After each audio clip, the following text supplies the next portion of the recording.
విజయయాత్ర మహోత్సవంలో భాగంగా దక్షిణాంనాయ శృంగేరి పీఠాధీశ్వరులు శ్రీ శ్రీ శ్రీ విధుశేఖర భారతీ స్వామి గుంటూరు నగరంలో 21-11-2024 నుంచి 24-11-2024 వరకు 4 రోజుల పాటు పర్యటించనున్నారని శృంగేరి శంకరమఠం శ్రీ శారదా పరమేశ్వరి దేవస్థానం ఆలయ గౌరవ ప్రతినిధి పొలిశెట్టి శ్రీ హరిప్రసాదరావు తరపున పొలిశెట్టి నాగసుందరం తెలిపారు.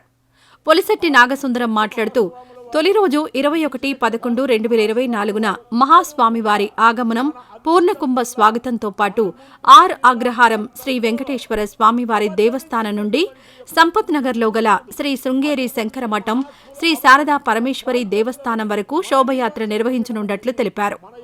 22-23 తారీఖులలో మహాస్వామివారి దర్శనం, భక్తులందరికీ తీర్థ ప్రసాదాలు, ఆశీర్మంత్రాక్షతులను అనుగ్రహించగలరని వివరించారు. 21 నుండి 23 వరకు రాత్రి 8:30 జగద్గురు మహాస్వామివారి అమృత హస్తాలతో శ్రీ శారదా చంద్రమౌళీశ్వరుల పూజా కార్యక్రమం ఉంటుందని తెలిపారు. భారతీ తీర్థ మహాస్వాముల వారు, విధుశేఖర భారతీ మహాస్వాముల వారు ఇద్దరూ కూడా మన అదృష్టం వల్ల మన గుంటూరు జిల్లా ప్రాంతంలో అవతరించినటువంటి యొక్క పుణ్యమూర్తులు, అటువంటి మహాత్ములు అవతరించిన ప్రాంతంలో మన నివాసం చేయడం అనేది మన యొక్క భాగ్యం. వారు మా నేల, మేమిక్కడ నివాసం చేస్తున్నాము అనేటువంటి విషయాన్ని చెప్పుకోవటం అంటే మనం ఎన్నో జన్మలలో చేసినటువంటి యొక్క పుణ్యభాగ్యం. అందుకనే ఎవరైనా వెళ్ళి అయ్యా గుంటూరు జిల్లా నుంచి వచ్చాము అంటే స్వామివారు విశేషమైనటువంటి దృష్టిని మన మీద ప్రసరింపచేస్తారు. ఎందుకంటే వారికి కూడా ఇది జన్మస్థలం కాబట్టి, ఇటువంటి జన్మస్థలానికి అటువంటి మహనీయులు వస్తున్నప్పుడు వారిని ఎటువంటి సేవ చేయాలి, మనం ఎలా తరించాలి అనేటువంటి ఆలోచనతో విశేషమైన సంఖ్యలో ఈ 4 రోజుల పాటు 21వ తేదీ సాయంత్రం నుండి 24వ తేదీ మధ్యాహ్నం 4 గంటల వరకు జగద్గురువులను విశేషమైనటువంటి దర్శనం చేసి వారి అనుగ్రహాన్ని పొంది తీర్థప్రసాదములు స్వీకరించి పరిపూర్ణమైనటువంటి అనుగ్రహంతో మళ్ళీ జగద్గురువులు ఎప్పుడు వస్తారో మనకి తెలియదు. అప్పటి వరకు ఈ విషయాలన్నీ జ్ఞాపకం పెట్టుకునేటటువంటి యొక్క విధానంగా భక్తులు భక్తి శ్రద్ధలతో మడిగా శుచిగా ఇక్కడికి వచ్చి గురువుల దర్శనం చేయాలి, గురు కటాక్షాన్ని మనం అందరం పొందాలి అని చెప్పి తెలియజేస్తూ స్వస్తి.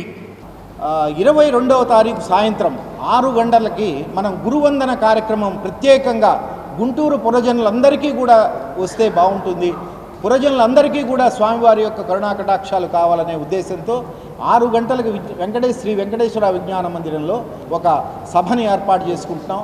గురువందనం అని అక్కడ స్వామివారి అనుగ్రహ భాషను అందరూ కూడా పొంది వారి యొక్క ఆశీస్సులను పొందవచ్చు మనం. అట్లాగే 23వ తారీఖు మధ్యాహ్నం 3 గంటల నుండి పూర్ణాహుతులు అయిన తర్వాత 3 గంటల నుండి సాయంత్రం సుమారుగా 7:30 గంటల వరకు వేద పారాయణ, వేద స్వస్తి, స్వామివారి అనుగ్రహ భాషణ, ఈ 200 మంది సుమారు వేద పండితులకి మనం వారికి సువర్ణ సత్కారం, వాళ్ళకి పట్టుబట్టలతో వారందరినీ కూడా సత్కరించుకునే కార్యక్రమం. అట్లాగే మా యొక్క కార్యవర్గం వారు, అట్లాగే పెద్దలు విష్ణుభట్ల చైన్లు గారు, నాగరాజ్ శర్మ గారు, మాకు అందరికీ దీనంతటికీ కూడా చక్కటి మార్గదర్శనం ఇస్తున్నటువంటి శ్రీ పోలిశెట్టి హరిప్రసాదరావు గారు, వారి తనయులైనటువంటి ఇటీవలనే వారికి కూడా ఒక బ్రహ్మాండమైన బిరుదు ఇచ్చారు. శృంగేరి క్షేత్రంలో గురుభక్త చూడామణి అని ఒక బిరుదుని ఇచ్చారు స్వామివారు. వారిని కూడా మనం 22వ తారీఖు సాయంత్రం 6 గంటలకు వారిని కూడా మన గుంటూరు పుర ప్రముఖుల పక్షాన వారికి కూడా చిరు సత్కారం చేద్దామని ఉంది. దీనంతటికీ కూడా మీరందరూ తప్పకుండా విచ్చేసి ఈ యొక్క కార్యక్రమాన్ని జయప్రదం చేయటం కంటే కూడా మనం అనుగ్రహ ఆశీస్సులు పొందటం అనేది పూర్వజన్మ యొక్క సుకృతంగా భావిస్తూ మీ అందరినీ ఈ యొక్క సభకి రమ్మని వేడుకుంటూ ఉన్నాను. ఈ వీడియో నచ్చితే లైక్ చేయండి. అలాగే మా ఛానల్ ని ఫస్ట్ టైం కనుక చూస్తున్నట్టయితే ఇప్పుడే సబ్స్క్రైబ్ చేసుకుని పక్కనే ఉన్న గంట సింబల్ ని యాక్టివేట్ చేసుకోండి. అప్పుడే మేము పెట్టే ప్రతి వీడియో మీకు నోటిఫికేషన్ గా వస్తుంది. అలాగే ఈ వీడియో పూర్తిగా చూసినందుకు ధన్యవాదాలు.